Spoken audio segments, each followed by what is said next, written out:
Kilakna bungsom angel hat le lai bu huan mei pi puan sil a ki zem wana ki pan angel hat dang hong pai khe suk kamu hi alutung a sa hi tui hup a om a amai ni sa abang a akhe te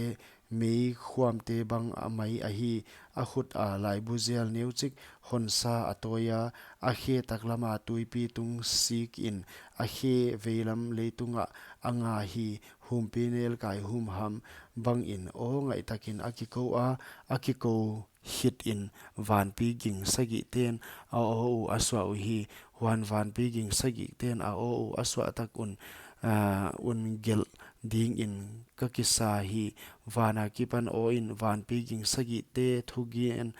im big bag in la gel hiken achi kaza hi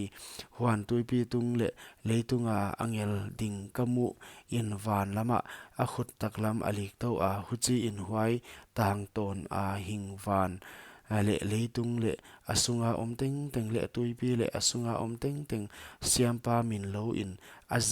azekai non lo na ding chi in akichiam hi hima le angel sagi na in amu ding pengkul agin chiang in huai hun chiang in pathian thuguk asikha zol nei te kyang a again hiak tak hi kim in a om ta ding chi in wana kipan a ka o zakin ke hon ho pi a kwanin la tuipi tung le leitung a angel ding khut a lai bu zial neu chik hon sa wala in achi kazanon hi ke angel kyanga ka ho a lai bu zial neu hon pe ding in akyanga ka gen hi aman akka kyanga la in la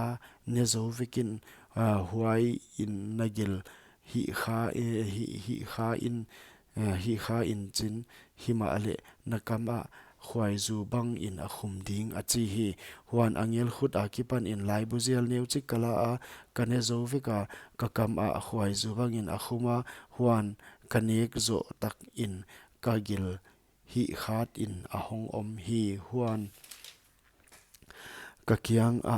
mi tampi te le nam te a le pau te le kumpi pa te kyang a pathian thu suak nagien khol non nge nge ding a hi a hon chi hi